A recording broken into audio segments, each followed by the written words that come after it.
इस महामंथन का सबसे महत्वपूर्ण पहलू रहा सीएम पुष्कर सिंह धामी का संत समाज के साथ सीधा संवाद। सीएम धामी ने संत समाज के सामने एक राष्ट्र एक चुनाव के दूरगामी आर्थिक और सामाजिक फायदों को रखा। सीएम पुष्कर सिंह धामी ने कहा, संत समाज का मार्गदर्शन हमेशा देश को सही दिशा दिखाता आया है। लगातार होने वाले चुनाव से विकास कार्य बाधित होते हैं। अगर एक राष्ट्र एक चुनाव की व्यवस्था लागू होती है तो देश का पैसा और समय दोनों बचेगा, जिसे जन कल्याण में लगाया जा सकेगा।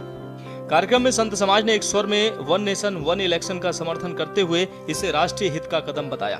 वक्ताओं ने कहा कि इस नीति से देश में राजनीतिक स्थिरता आएगी और बार बार लागू होने वाली आचार संहिता से विकास योजनाओं में आ रही रुकावटें दूर होगी।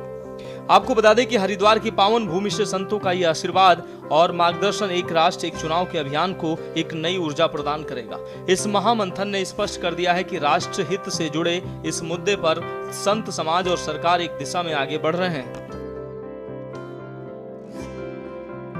और आज का विषय, उसमें आप सबने जो है बहुत अच्छे विचार, बहुत अच्छा मार्गदर्शन आपने यहाँ पर रखा है।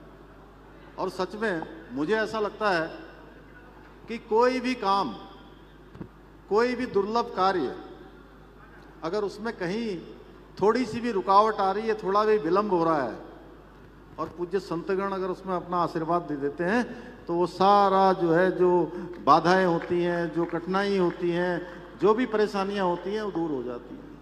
क्योंकि संतों का साथ मिलना, उनका सत्संग मिलना, अपने आप में ही पाप ताप कष्ट सब समाप्त हो जाते हैं। तो मुझे लगता है कि ये जो कार्य हमारे प्रधानमंत्री जी ने जिस संकल्प के रूप में लिया है कि एक देश और एक चुनाव, उसके लिए आदरणीय शिवराज जी भाई साहब हमारे लगातार देश के अंदर इस प्रकार का एक संवाद स्थापित कर रहे हैं। लोगों के बीच में एक पूरा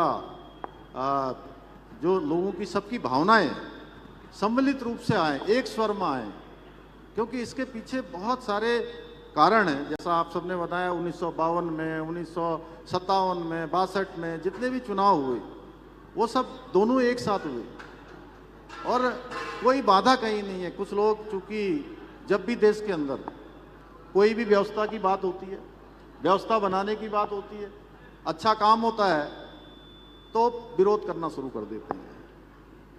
वो कहते हैं कि इससे छोटे दल प्रभावित हो जाएंगे, लोकतंत्र खतरे में पड़ जाएगा। जिनको बात बात में लोकतंत्र खतरे में दिखाई देता है, उनको हर बात में केवल विरोध करना होता है। मैं देखता हूं, मैं मुख्यमंत्री के रूप में, जैसा आपने बताया अभी कि आप सबके आशीर्वाद से देवभूमि उत्तराखंड की सेवा करने का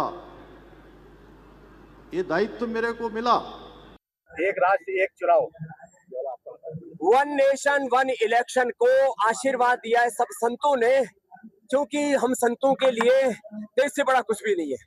माता भूमि पुत्र हम पृथिव्याः, जननी जन्म भूमि से स्वर्गादि गरीयसी के हम उपासक हैं।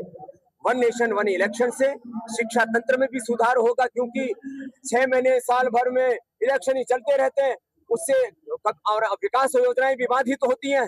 तो वन नेशन वन इलेक्शन का होने से हमारे जो गुरुजन, जो लगभग उनका 30% समय तो चुनाव कराने में लग जाता है, बच्चों को पढ़ाएंगे, देश आगे बढ़ेगा। और कुछ राजनेताओं को ऐसा लगता है कि स्टेट पार्टियां उनका कहीं मोक्ष ना हो जाए। इस देश का वोटर को आप उसको बेवकूफ मत समझिए। देश का वोटर बहुत समझदार है। स्टेट में किसको चुनना है, केंद्र में किसको चुनना है, और किसको ऐसे कौन सी ऐसी पार्टी है जिसको स्टेट और जो है नेशन दोनों में एक साथ चुनना है, उसका निर्णय उसको करने दीजिए।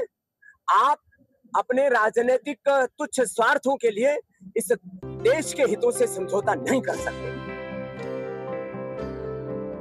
सीएम पुष्कर सिंह धामी के नेतृत्व में देवभूमि से उठा ये संदेश निश्चित रूप से देश भर में एक नई चर्चा को जन्म देगा। इस पवित्र मंच से साफ हो गया है कि राष्ट्रहित के इस सबसे बड़े सुधार को अब धर्म और अध्यात्म की शक्ति का भी पूरा समर्थन मिल चुका है। मुख्यमंत्री पुष्कर सिंह धामी ने संत समाज के साथ संवाद की जो नई मिसाल पेश की है, उसने ये साबित कर दिया है कि जब नेतृत्व स्पष्ट हो और संतों का आशीर्वाद साथ हो तो बड़े से बड़े राष्ट्रीय संकल्प भी सिद्ध हो जाते। एक राष्ट्र एक चुनाव की ये गूंज अब सिर्फ हरिद्वार तक सीमित नहीं रहेगी, बल्कि देवभूमि से उठा ये राष्ट्रहित का संदेश पूरे देश में एक नई लोकतांत्रिक क्रांति का आधार बनेगा। स्पेशल डेस्क के न्यूज इंडिया।